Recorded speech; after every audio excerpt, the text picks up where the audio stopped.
Verdade, imparcialidade. Começa agora o programa A Hora da Verdade. Apresentação: Carlos Frederico Gomes. Olá, amigo assinante, estamos iniciando mais um programa A Hora da Verdade na sua TV, mais canal 15 da Multiplay.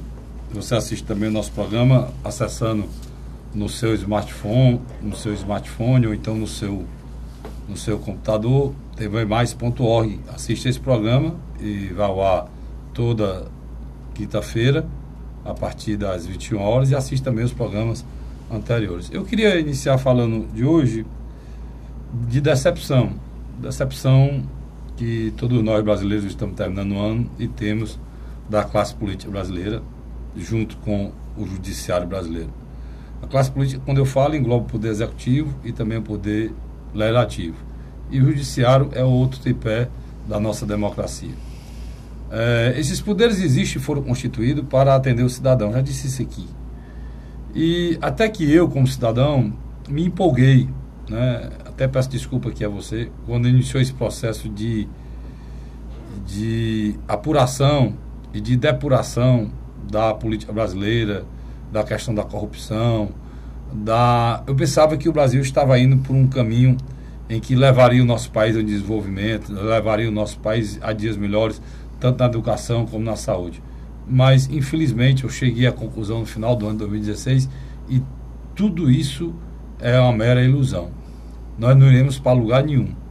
A única coisa que saiu dessa depuração, dessa apuração e depuração da corrupção do nosso Brasil foi uma briga fratricida entre os três poderes. E nessa briga, quem hoje acusa e prende é o mesmo que está sendo desmoralizado e brigando por penduricalhos para que possa passar o teto. Ou seja, juízes. Juízes hoje estão brigando, discutindo, afrontando,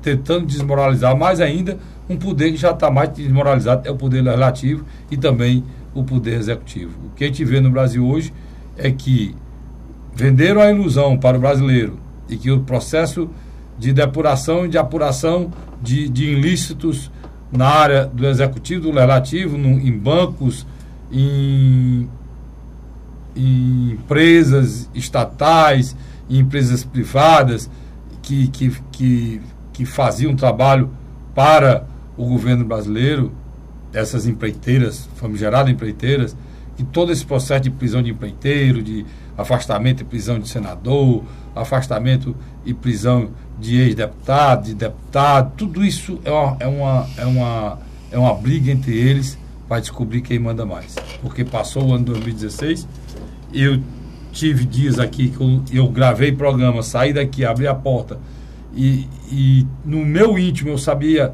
quando eu saí lá fora que eu vi a notícia, eu não queria que esse programa fosse ao ar, porque o programa que eu tinha acabado de gravar era totalmente atrasado, devido à velocidade, entendeu, das informações, das prisões, dos acontecimentos que me criaram dificuldade para mim, para o Luiz, para outras pessoas que fazem jornalismo e comentam o jornalismo político do estado do Ceará. Tanto era a produção e a velocidade desses fatos. No final, usar uma expressão que os políticos gostam de usar no discurso, no final é ao cabo, né? Então, eles aprenderam a falar isso agora, no final é ao cabo. O que a gente viu foi uma briga fratricida entre esses loucos pelo poder, que destruiu o país. Nós estamos, aqui em Fortaleza, no estado do Ceará, nós estamos com um índice de desemprego altíssimo, mais de 14%. Nós temos hoje, entre desempregados, pessoas que desistiram de procurar emprego e pessoas que vivem de bico, 30 milhões de brasileiros. Nós temos lares desfeitos, famílias inteiras destruídas, pai de família e mãe de família se suicidando, e um dos piores natais da história do nosso país. Venderam ilusão, venderam utopia.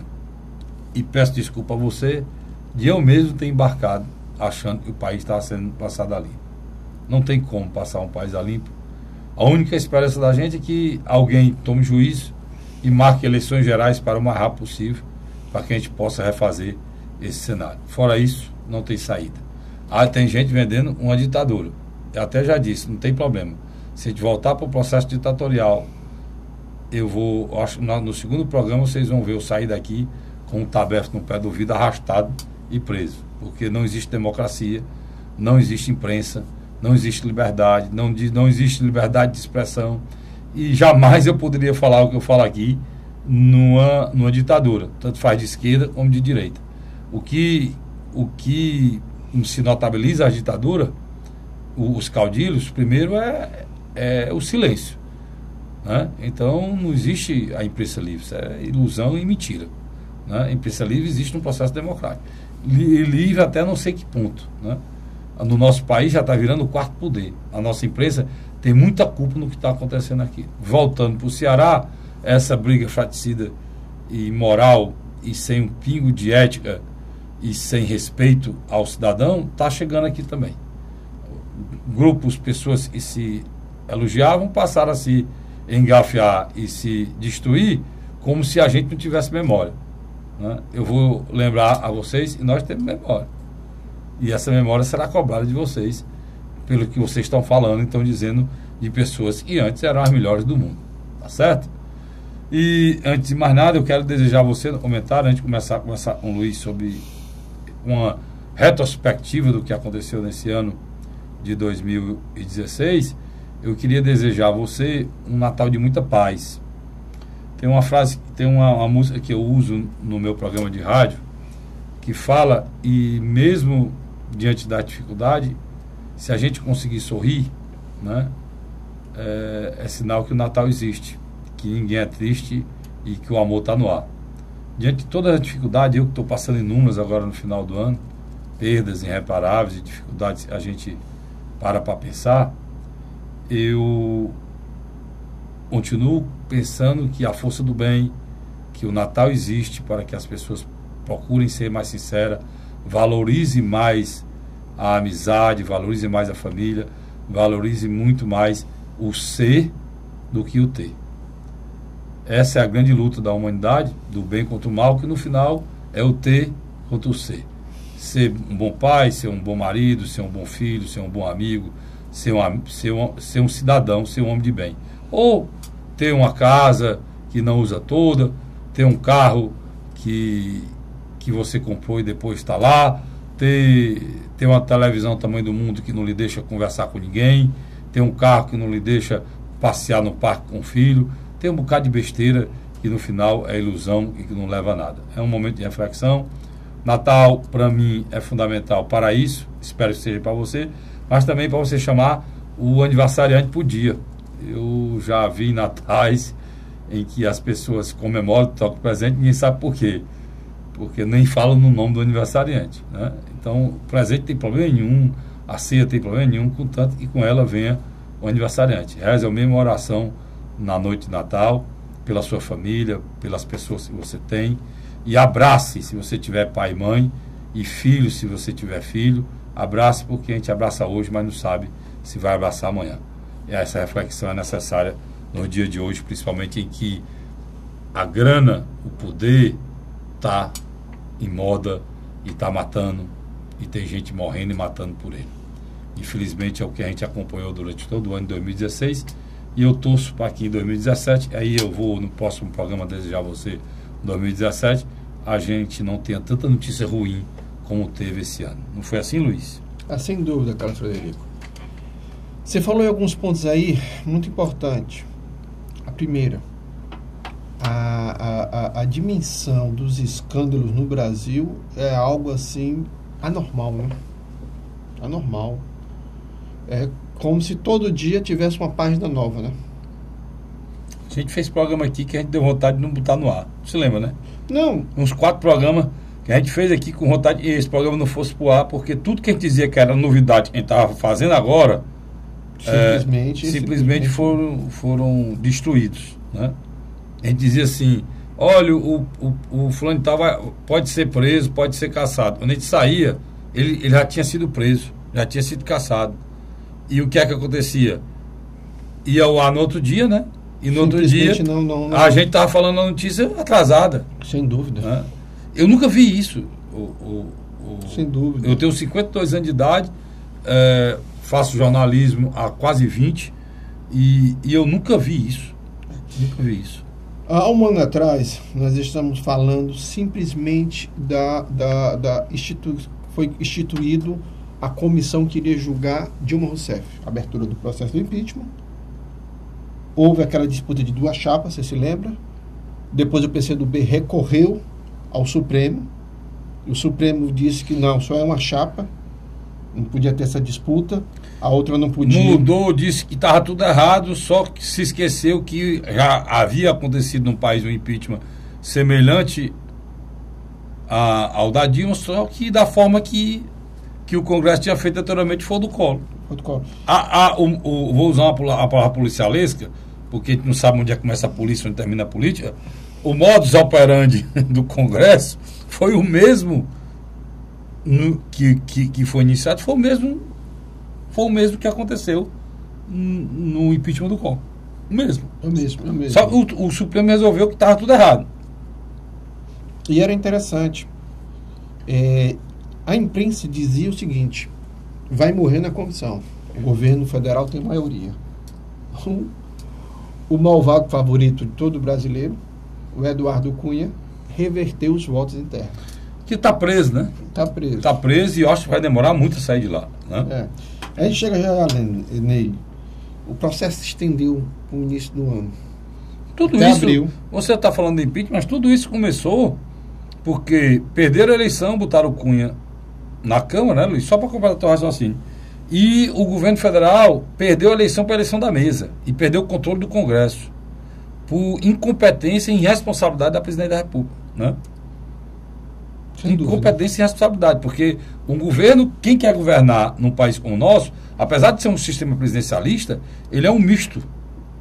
Aqui no Brasil não se governa sem Congresso, né, Luiz? O PMDB sabe disso. O PMDB sabe disso. Sabe muito bem, né? O PMDB é o partido que se especializou em dominar a Câmara e o Senado. Aí ele está mais preocupado. O PMDB não tem preocupação em lançar candidato a presidente. A preocupação dele é ser a cereja do bolo. Sem dúvida. Ou a noiva do casamento. Sem dúvida. Quando foi para o plenário e ela foi afastada e o processo foi para o Senado, Michel Temer assumiu interinamente. Havia, numa parte da população, uma sensação de, pelo menos, que haveria uma volta de uma normalidade. Tinha esperança, né? Tinha uma parte da população, tinha. Não é que a população confiasse nele, mas havia uma expectativa. Esse mesmo Michel Temer, que no começo desse ano trabalhou contra o impeachment, e depois foi a favor do impeachment, quando viu que ele seria beneficiado. Mas que ele não entendeu o recado, né? Não entendeu. Ele não entendeu o recado. Não, ele entendeu o meu recado. Não, ele não entendeu foi nada. Porque eu vou dizer o que foi que ele não entendeu. Ele não entendeu o recado que o Brasil estava cansado de esquema e de conchaves políticos para salvar e para manter corruptos no poder, porque ele praticamente botou a Lava Jato todinha dentro do governo dele. Vamos lá, Gedel Vieira. Né? Homero Jucá. Só os ministros que caíram, não precisa nem colocar. Gedel Vieira, Homero Jucá, Padilha, Moreira Franco. O Potiguar, aqui, o ex-presidente do Congresso, que foi ministro da Dilma e depois foi ministro dele, aqui vizinho ao estado do Ceará. Rio Grande do Norte? Rio Grande do Norte, que agora me faltou um nome. Mas me lembro já, durante o programa a gente se lembra. Caiu também. Pois é. Então, foi uma sequência. Então ele primeiro entendeu. Outra coisa que ele não entendeu, Luiz, aí é muita burrice, é achar que o brasileiro queria que a Dilma saísse para ele entrar, porque o brasileiro queria mais sacrifício. O brasileiro não queria mais sacrifício. O brasileiro já estava sacrificado. O que o brasileiro queria um cara que chegasse lá, ajeitasse as coisas e empurrasse o país para voltar a crescer. Não fazer uma PEC como a 55, que ajeitava o país para pagar dívida. Ajeitava o país para pagar juro. Entendeu? Ou botar uma PEC dessa que é a da Previdência, que está dizendo para o cidadão o seguinte: olha, se tu trabalhar 49 anos, tu vai conseguir se aposentar com 65. Presta atenção. Se tu trabalhar 49 anos, tu se aposenta com 65. Ou seja, idade, tempo de trabalho, o senhor Temer desconhece. Tanto faz você trabalhar 49 anos como 25, é a mesma coisa. Você vai se aposentar só com 65. Então, ele estimula que o brasileiro só trabalhe 25 anos. E o pior de tudo isso, Luiz, num país em que se eu, Cássio Dirico, quisesse começar a minha vida agora e fosse atrás de emprego, eu ficaria morrendo de fome. Tradicionalmente, o nosso país e os empresários desprezam o profissional com mais de 40 anos. Como é que vai chegar a 65 trabalhando, Luiz? A gente tem que fazer uma lei lá que proíba de discriminar homens acima de 40 anos. E ninguém quer. É que você está falando das duas pontas.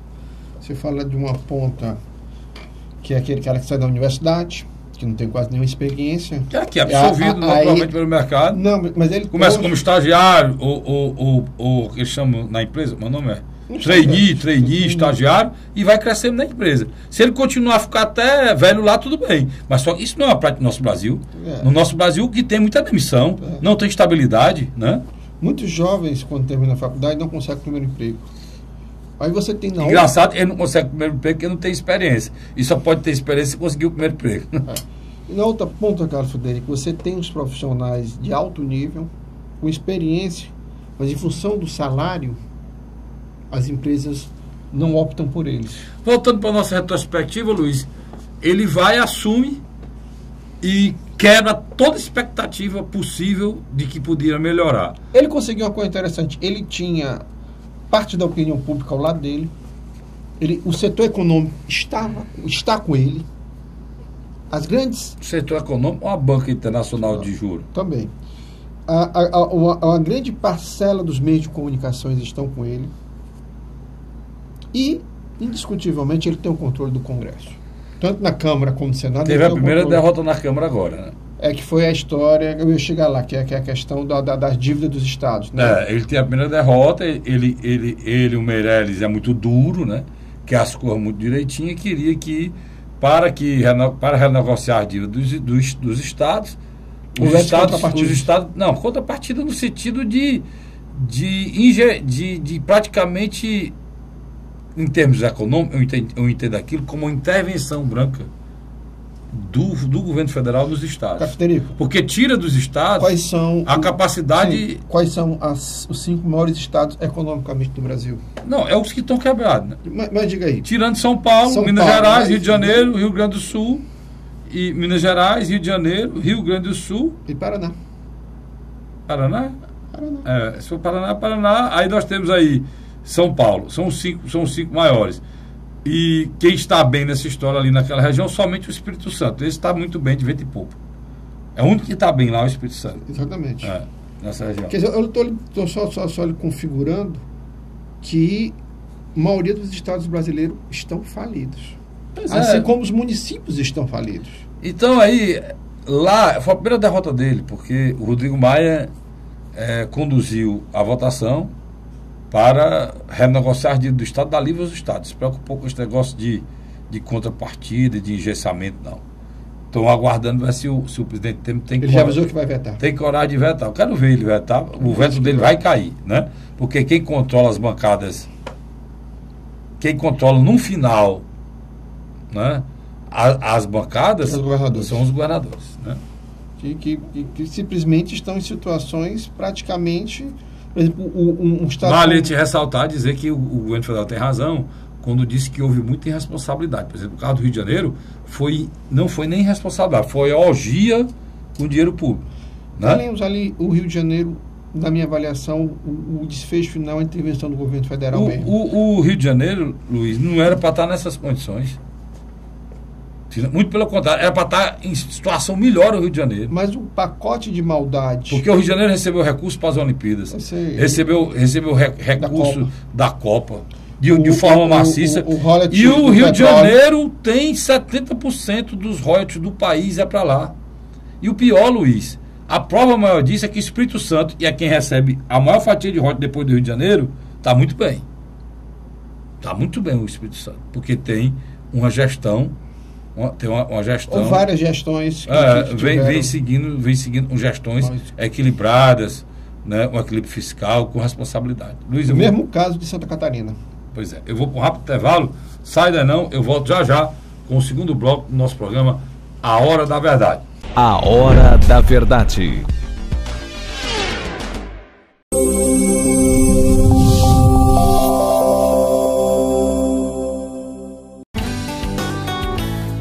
José de Arimanteia, Uruoca.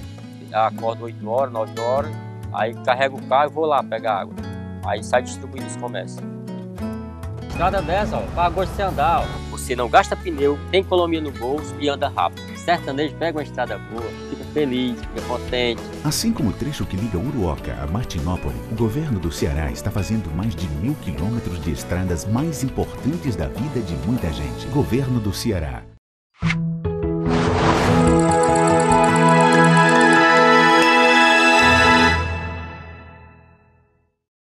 A Hora da Verdade.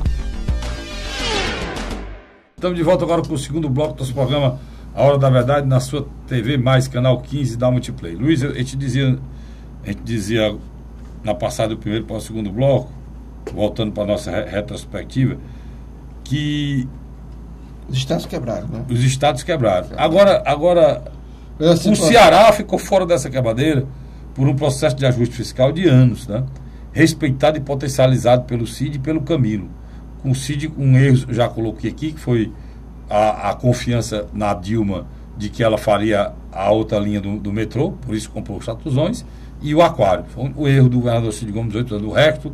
E a refinaria, né? Não, mas a refinaria não foi ele. A refinaria ele foi usado e manipulado pelo governo federal de uma forma irresponsável, prometeu o que não podia. Não, porque a Prêmio 1 e a Prêmio 2, a Petrobras assinou com o governo do Maranhão. Não foi o nosso caso. Não, mas tinha um protocolo de intenção, está lá. Foi mostrado e provado o protocolo de intenção. Inclusive o governador teve que desapropriar não sei quantas mil hectares de terra e gastou 700 milhões de reais. São Gonçalo, de uma irresponsabilidade que o governo federal teve. Eu não estou dizendo que o Cid... Inclusive com a presença do presidente Lula, que várias vezes falando nessa refinaria, e a presidente Dilma várias vezes de forma irresponsável aqui prometeu. Eu estou dizendo que o Carlos Frederico, que o Cid é responsável, não. Eu estou dizendo que a maneira como o Lula e aquele marketing dele, tá entendendo? Prometendo um Brasil que iria crescer de uma maneira como a China, que não é verdade, né? Hoje o Brasil... Mas o Lula e a Dilma fizeram com o Brasil coisas que eu vejo muito no interior do estado. E aqui em Fortaleza também. Vamos supor que o Brasil seria o Zé Brasil. Um cara. O cara chega, é pobre, tá lá, aí se encanta, bota um comércio, o comércio começa, aí ele vai no banco, o banco tem dinheiro, faz amizade com o gerente, lá tem mais 1 milhão para ele receber, tem 2 milhões, tem 3 milhões, contanto que ele deu uma ponta para o gerente. Os empréstimos, né? E faça o empréstimo. Ele faz o empréstimo, recebe 1 milhão, tem uma carência para pagar, ele sai de uma casa, vai para outra, compra um carro novo para a mulher, aí compra a fazenda, o sítio, aí bota outro negócio, aí chega lá, não, tem outra linha de crédito aqui, mais 1 milhão, e mais 1 milhão, bota mais 1 milhão, bota mais outro comércio, compra outra casa, aí compra uma casa de praia, aí de uma hora para outra é o homem mais rico do lugar. Você é um puto. Quando começa a chegar a fatura, o homem mais rico do lugar vira o homem mais quebrado do lugar. E com o nome sujo, né? E com o nome sujo. Quando ele era pobre, ele não tinha o nome sujo. Foi o que... eu estava falando do Zé Brasil, né? Pois o Zé Brasil foi o que foi feito no nosso país de uma forma grosseira para você entender. Pegaram o país, venderam a mentira, fizeram estripulias com dinheiro público. O Brasil viveu um dos melhores momentos para se equilibrar, que foi esses 10 anos aí, Luiz, em que as commodities, né, que o Brasil produzia tinham um valor jamais visto, ou seja, aço, soja, né, petróleo, próprio petróleo. Quer dizer, o Brasil não fez um fundo de reserva. Até que fez, mas poderia ser muito maior. Sem dúvida. Né? Tem 300 bilhões aí que eu não sei porque é que não pode ser usado para dar a vida do brasileiro um pouquinho melhor. Porque, Luiz, o Brasil tem 300 bilhões aplicado a 0,5 ao ano. Esse dia está aplicado nos Estados Unidos, 300 bilhões. O Brasil está discutindo aqui 100 bilhões, né, o déficit? Uhum. Por que é que o Brasil não pode pegar 70 bilhões, 100 bilhões e botar aqui na nossa conta, e botar para rodar, né? Circular dinheiro. E circular dinheiro, e o Brasil voltar a crescer? Porque o brasileiro é diferente de todos os países do mundo, Luiz. A gente, quando tem estímulo, a gente cresce muito, né? E o presidente Lula fez um mal muito grande ao país, tirou a esperança da população. Porque ele deu a esperança às classes menores, Luiz, de consumir. E hoje isso não pode mais acontecer, né? E aí está a população sofrendo mais, porque além de continuar pobre, ainda não tem mais nada, porque está endividado. E a maior vítima, Luiz, dessa população mais pobre é o aposentado. Carlos, você... Porque o aposentado, ele agrega a família em casa, porque está quase todo mundo desempregado, e essas pessoas fizeram fazer empréstimo. Só um detalhe, viu? Fazer empréstimo que burlando a margem. Então, hoje, o pobre do aposentado não tem um empréstimo consignado. E pior nem isso não. Hoje o presidente Lula incentivou, né, Luiz? Pior nem isso não. Hoje tem senhores de idade que cuidam dos filhos desempregados, dos netos desempregados, ainda estão cuidando dos bisnetos que estão chegando. Eu disse a semana passada, eu repeti aqui, impressionado com uma homilia do padre Clairton lá na catedral, onde ele dizia que ele está ouvindo mais agora nesse período de Natal, pai de família se confessando, é desespero, Luiz. Desespero. Um pai de família sem poder pagar uma água, a luz, sem poder levar comida para casa, sem pagar o colégio do filho. Plano de saúde ninguém nem fala mais. Não, sem dúvida. Sem dúvida. E no meio dessa confusão existe um jogo de vaidades do judiciário executivo, do judiciário legislativo. O judiciário passou a ser o paladino da justiça, prendendo, arrebentando, prendendo todo mundo, Luiz. E o que a gente viu esse ano em 2016 foi prisão, né? Foi. Vamos lembrar aqui quem foi preso? Não, aí seria um programa, acho que tem um programa todinho. Eu ia perguntar a ele, se ele pelo menos, tiver a mesma condição de lembrar aqui quem foi preso. Porque se eu colocar aqui uma lista, a gente não termina, Luiz? E as prisões estão chegando no Ceará, né? Luiz? Quem é o próximo aqui do Ceará? Diga aí. O Ministério Público já indiciou alguns aqui, né? E eu acho que a questão vai afunilar. Não vou citar o nome, não. O último enquadramento que saiu aí foi o deputado federal Zé Nobre Guimarães, né? Antes dele havia sido o Aníbal Gomes. O deputado Aníbal Gomes, e virou réu. Né? Foi aceita a denúncia, foi? Rodrigo Janot. E agora o deputado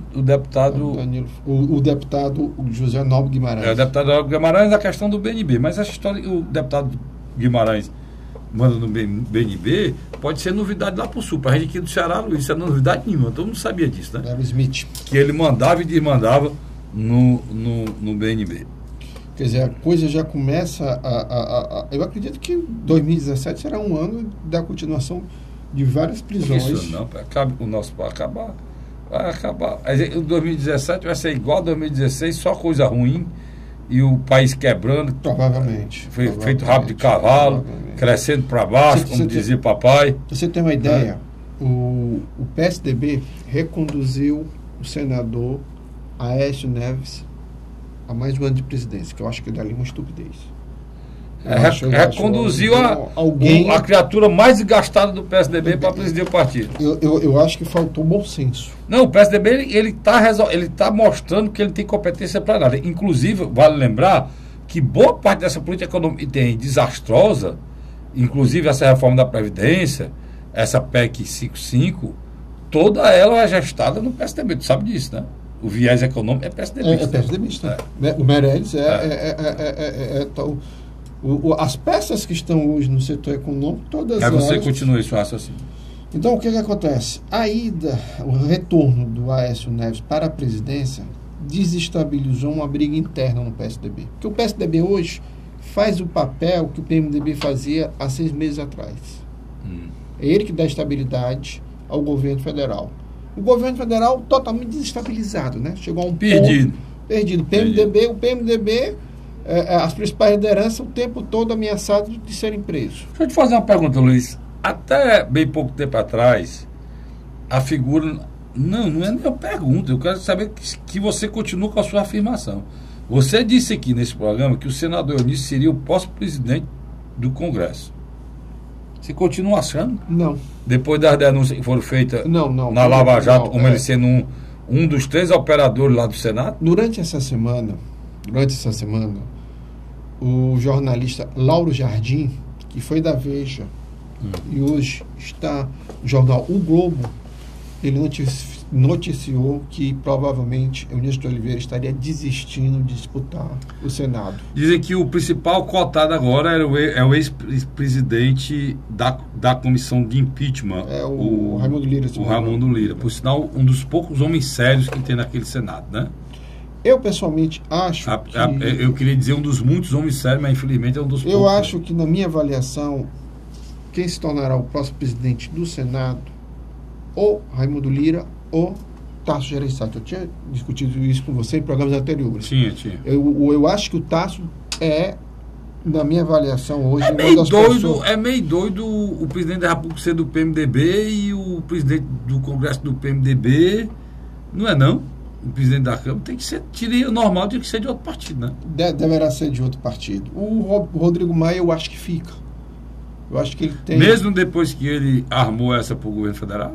Não sei se institucionalmente pode, né? Porque não, juridicamente... Já teve o parecer da CCJ sem problema para a candidatura dele de reeleição.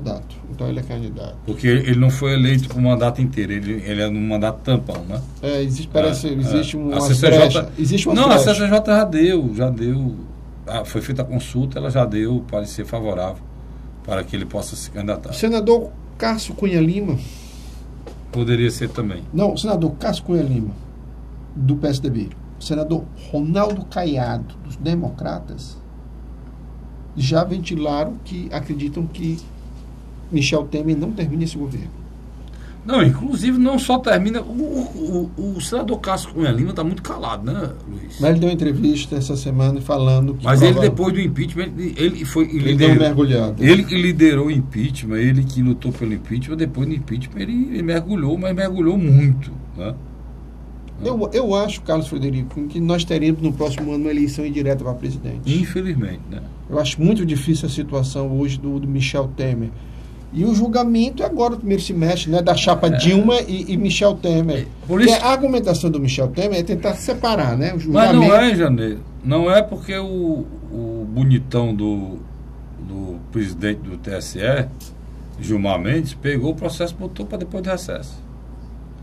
Então, se o TSE afastar a chapa agora, a decisão vai para o Congresso Nacional. E toda essa angústia e essa balbúrdia que nós estamos vivendo, toda essa esculhambação que o país passa hoje, não tem outro nome, né? Essa orgia, esse MMA entre os poderes, essa vergonha que virou o Estado Democrático de Direito no Brasil, tudo isso aí, o culpado principal é o TSE, Luiz. Que poderia ter resolvido. E poderia ter resolvido lá atrás, mas não teve coragem. É por isso que eu dizia que, será que essas instituições funcionam mesmo? Porque acabou a história. A denúncia existia, todo mundo sabia os fatos, todo mundo sabia que a eleição da presidente Dilma foi feita com dinheiro de propina da Petrobras, tudo provado, e agora aí o Marcelo Ledobrecht veio, né? E confirmou, né? Só do atacado foram 10 milhões, Luiz? Mas eu vou lhe dizer uma coisa, cada vez que o pai do Marcelo Ledobrecht e o próprio falam, simplesmente a gente nota que... A última agora, que a Odebrecht é tanta grana que ela distribuiu propina nos Estados Unidos. Bilhões dos Estados Unidos. É a última. Para que você tenha noção do tamanho, né, que está essa confusão. A gente não tem noção, né, Carlos Frederico? Eu acho que quando terminar... Poxa, assim, a gente nota que, literalmente, a situação das nossas lideranças políticas, cada uma pior do que a outra. O Lula deverá ser preso, é uma questão de tempo. É uma questão de tempo.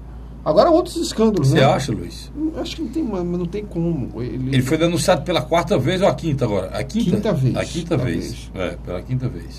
Outro apartamento, tá entendendo? Uma compra agora, de um terreno para o agora, Instituto Lula, tá, sabe? Com dinheiro da Odebrecht. Agora, Carlinhos, eu me pergunto, como é que alguém ainda chega pra gente, briga com a gente dizendo que o Lula é inocente? Não, Pelo o pior amor de Deus. tudo, não, é porque é a questão partidária, né, Luiz? Não sei se é mais partidário. Como a gente faz aqui um programa jornalístico, E é partidário? e há partidário, as pessoas não entendem. Quem faz isso, que defende o Lula, que é uma perseguição, que é não sei o que, são as mesmas pessoas que partidariamente tomam posições no interior do Estado, o Brasil está muito parecido com a cidade do interior, né? E que tem 2 grupos que eles brigam, matam e morrem pela prefeitura, porque lá é o poder político de opressão e é também o poder econômico, que faz com que eles se deleitem O enriquecimento ilícito. no enriquecimento ilícito com dinheiro público, né, da prefeitura. Esse mesmo modelo... Tráfico de influência. Né? Esse também, isso é o mínimo. Esse mesmo modelo, Luiz, que é a nível municipal, ele foi replicado a nível federal. Com a mesma dimensão de mediocridade que é feito no interior do Estado, foi feito a nível federal.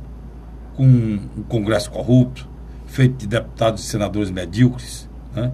De pessoas sem ética, sem moral, sem respeito à cidadania, sem dignidade, sem nada. Pessoas que não poderiam ser coisa alguma. Imagine membro do Congresso Nacional. E aí, onde eu estou querendo chegar? Eles repetem, né, a mesma coisa em relação ao presidente Lula.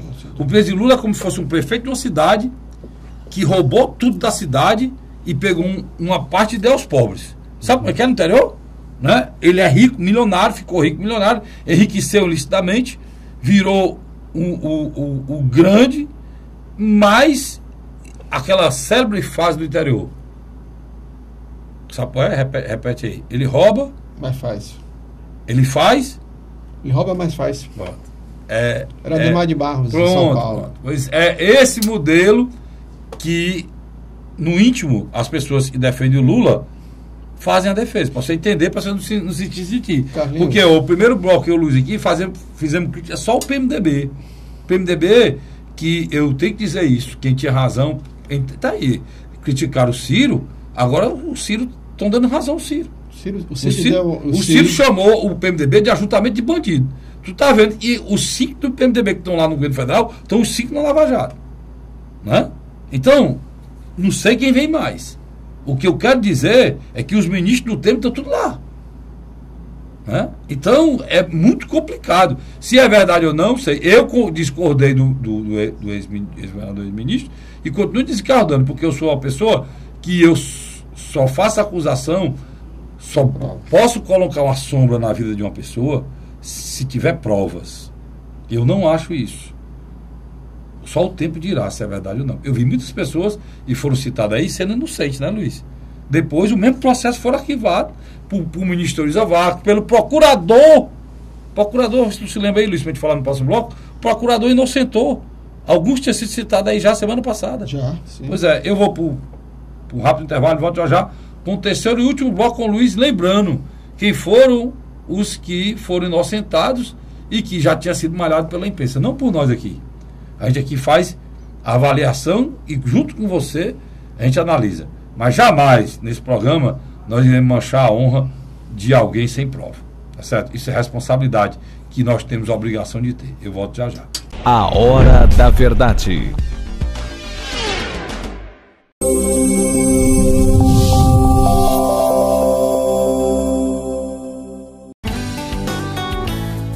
José de Arimanteia, Uruoca. Acordo 8 horas, 9 horas, aí carrego o carro e vou lá pegar água. Aí sai distribuindo esse comércio. Estrada dessa, para gosto de você andar. Você não gasta pneu, tem economia no bolso e anda rápido. Sertanejo pega uma estrada boa, fica feliz, fica contente. Assim como o trecho que liga Uruoca a Martinópole, o governo do Ceará está fazendo mais de 1.000 quilômetros de estradas mais importantes da vida de muita gente. Governo do Ceará.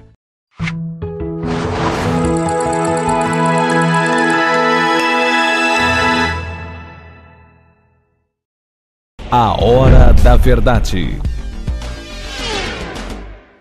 Estamos de volta agora com o terceiro e último bloco do nosso programa, A Hora da Verdade. E, infelizmente, toda essa briga que eu falei no segundo bloco, ela veio para cá, para o Ceará. Agora, interessante, eu estava vendo aqui uns depoimentos, os piores possíveis. Eu vi um depoimento do deputado Domingos Filho, criticando o governador, mas de uma forma subterrânea.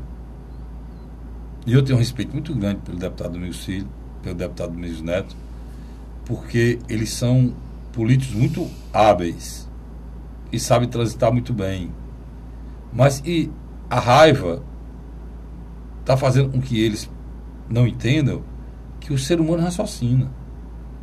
E você não pode, de uma hora para outra, por ter sido contrariado, passar a falar de pessoas de uma forma tão violenta contra elas, que há bem pouco tempo atrás você tecia os maiores elogios. É muito ruim isso aí, viu, pessoal? A gente só leva ao descrédito. Só leva ao descrédito. Eu acho que vocês precisam de uma assessoria de comunicação que lembrem vocês que há bem pouco tempo vocês só rasgavam elogio a esses homens. Né? Tudo começou com o que falaram de processo democrático de escolha do presidente da Assembleia. Se isso é o processo democrático de escolha, vamos continuar fazendo do jeito que vocês faziam mesmo, pessoal. Porque o que trouxe para o estado do Ceará, para mim, como jornalista, como homem de imprensa, radialista, apresentador do programa Hora da Verdade da TV, mais do programa Hora da Verdade na Rádio Cidade, e do programa Pela Ordem da TV Fortaleza, já o Luiz sabe o que é que ele pensa. O que mostrou para mim é que os homens públicos do nosso estado são muito pequenos.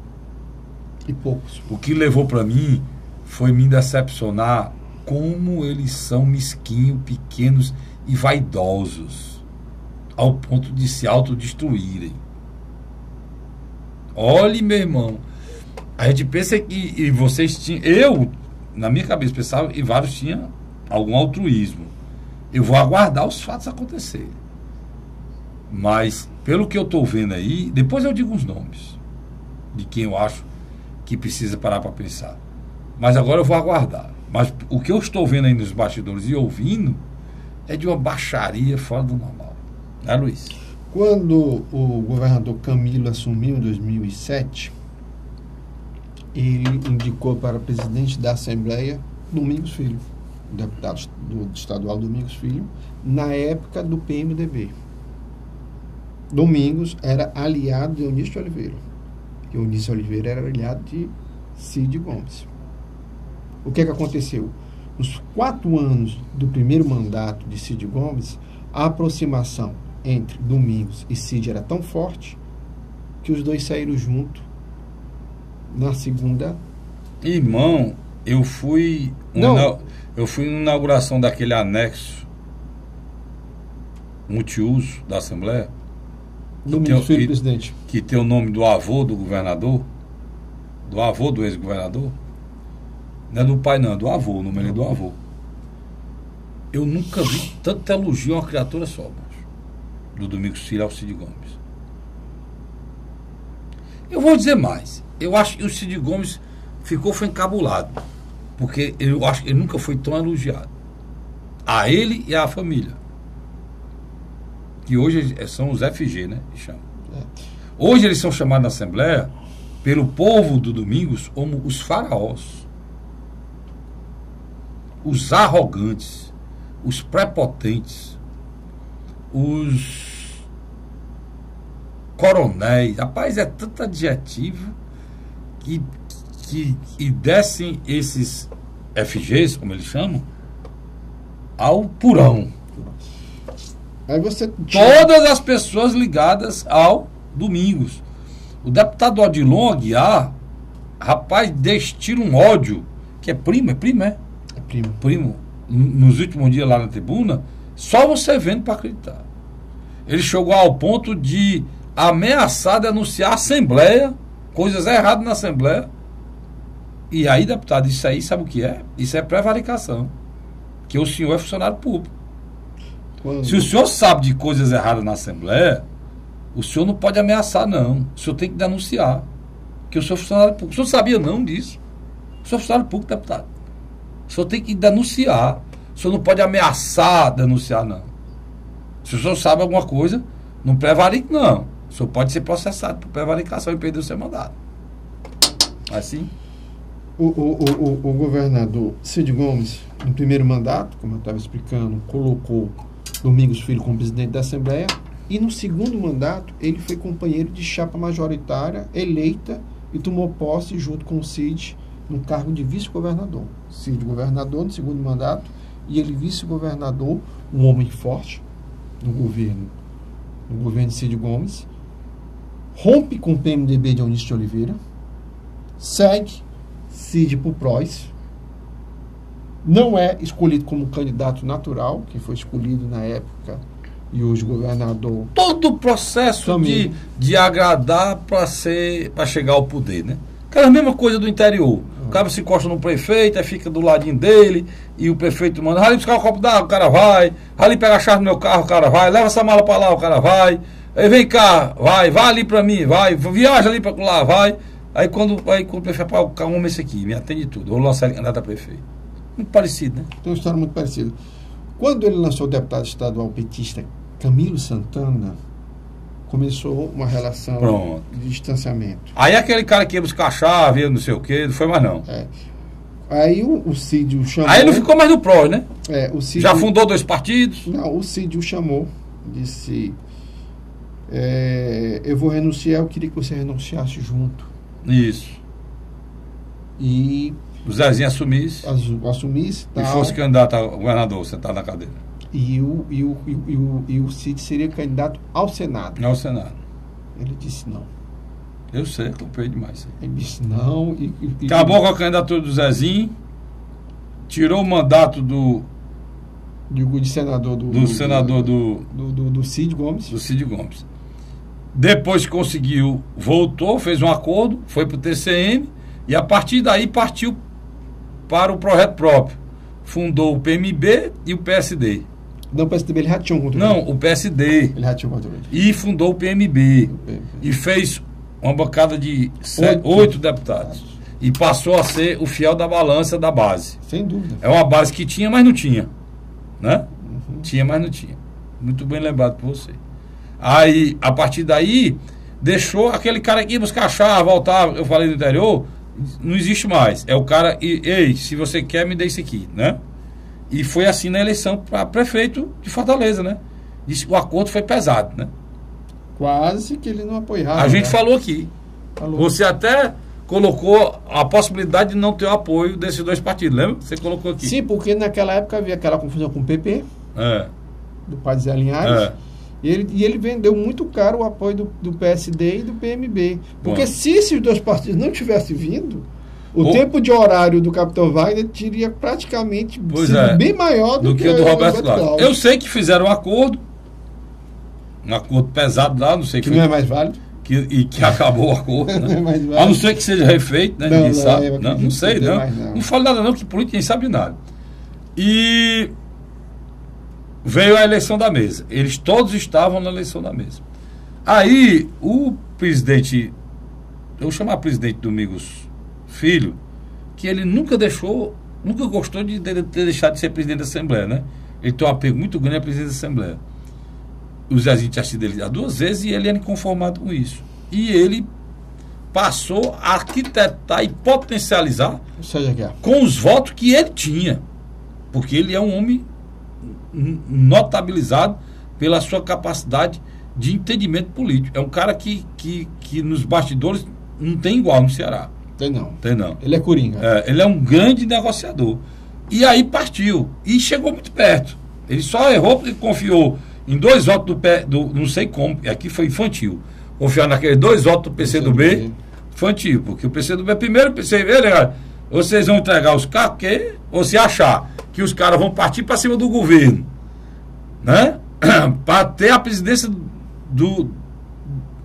da Assembleia, criar problema nas votações do governo na Assembleia. Qual é o governador que pode governar o Estado sem maioria na Assembleia, Luiz? Ele também não contava com o PMDB rachado, né? De 6, 2 votaram. Não, eles acharem que Aldir Mota, que é arqui-inimigo do próprio Domingos Filho, iria votar no Domingos? E também tem a figura do Agenor Neto, né? Que passa por dificuldades muito grandes, perder Iguatu. Está se reavaliando. E o menino do DEM, né? O ex-secretário do Tasso Gereissati, também parente dele, o menino que agora me faltou o nome. João Jaime, que foi candidato em Jijoca. De Jericoacoara. Então, foram votos que... Mas o João Jaime já era certo, não estava nessa turma, não. Ele estava nessa turma mesmo, era o Aldic, que dizem que a gota d'água para ele sair foi descobrir que o senador Eunice queria que a primeira secretaria fosse do Daniel, não fosse dele. Eu não sabia desse detalhe. Pois é. E um líder não quer nada para si, né, meu chefe? O líder, ele distribui com os liderados, né?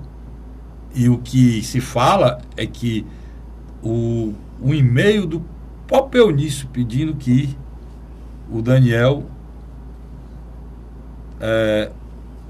ficasse com a primeira secretaria. Chegou ao conhecimento do Aldir, que foi um dos motivos que ele tomou. Então, na sua avaliação, houve esse desgaste. E ainda por cima, confiaram nisso. Foram para... Agora, o fato positivo, você precisa saber, Luiz, é que antes de irem para o confronto, o governador Cid Gomes procurou Domingos Filho, que a relação do ex-governador Cid Gomes é muito grande com o Domingos, né? Que eles foram deputados na Assembleia, um foi presidente e outro secretário, né?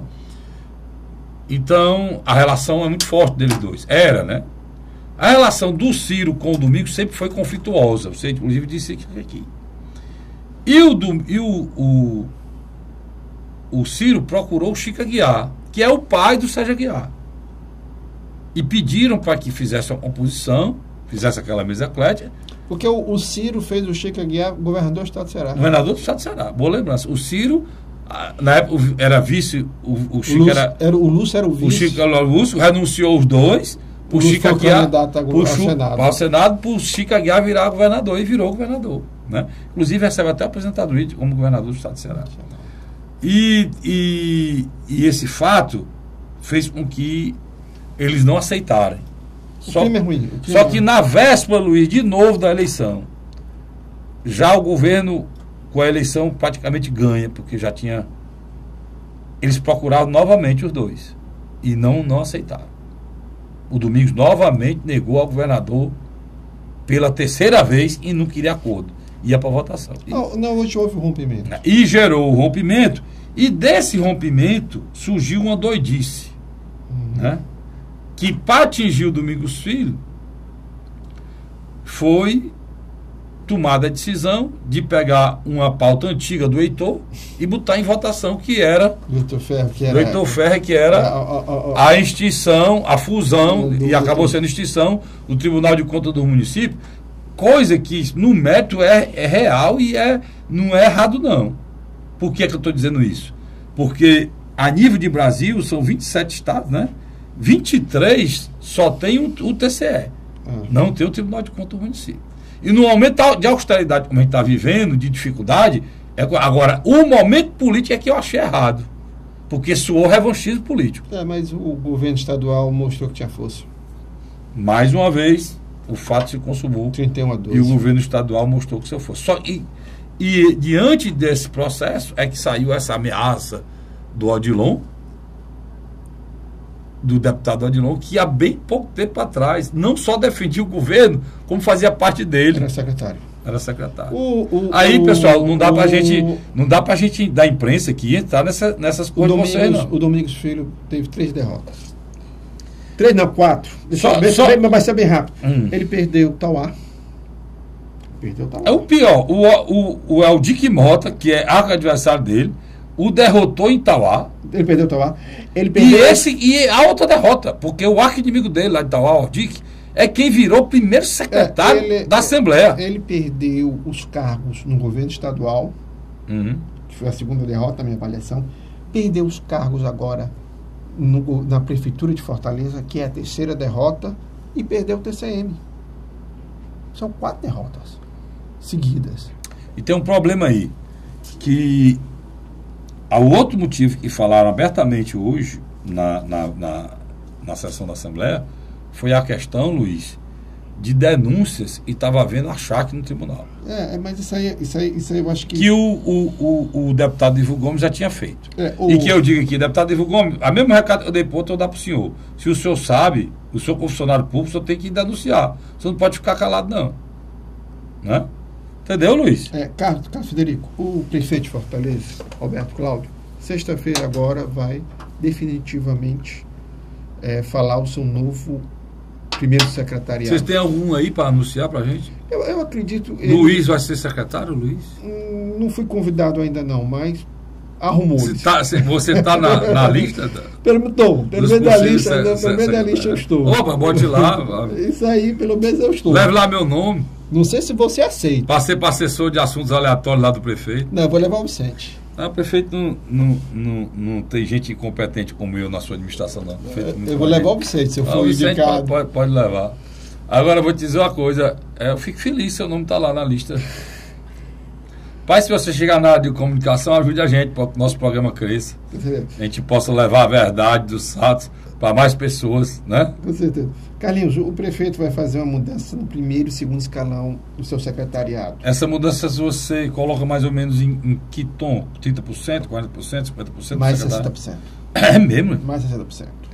E esses pobres coitados vão perder emprego, vão virar adversário do prefeito? Tem um outro problema maior ainda. Os que vão perder o emprego no governo estadual.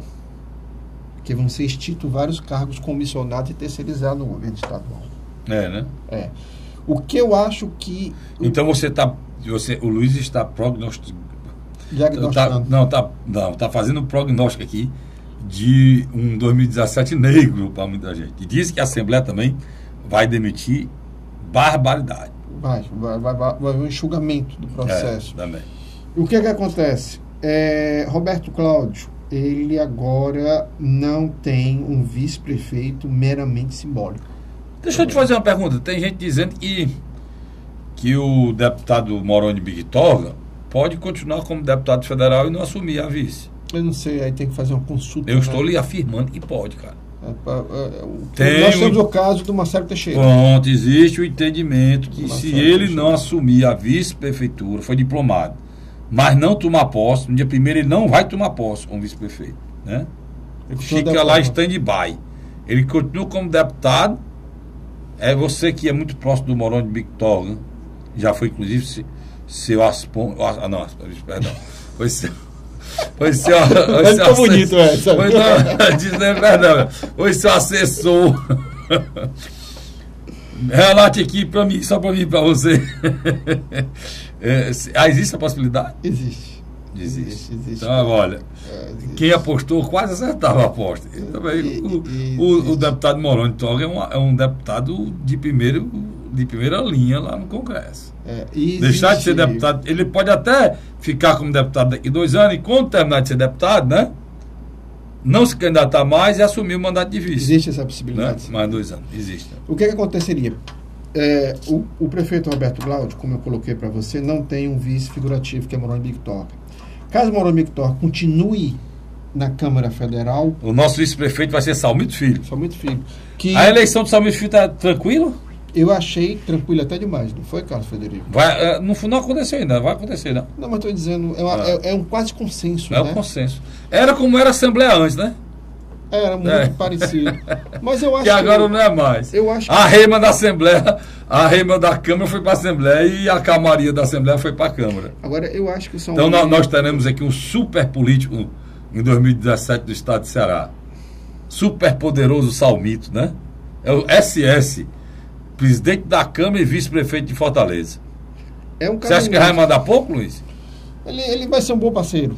Vai ser um bom parceiro do Roberto Cláudio. Eu que trabalho na TV Fortaleza, né? Lá, com o programa Pela Ordem, lá na TV Fortaleza. Dou uma contribuição à TV Fortaleza lá. Carlinhos, são 3 lideranças que vão fazer um pouco da mudança no cenário estadual, né? O próprio Roberto Cláudio, o vice Moroni Tora, porque o Moroni é um candidato nato ao Senado, né? São 2 vagas, você lembra que são 2 vagas. E o Salmito, eu acho que a liderança é preparada para 2020, né? O Salmito, no pensamento meu, eu também acho. O Salmito seria o candidato a prefeito natural do grupo e o Moroni seria o candidato ao Senado.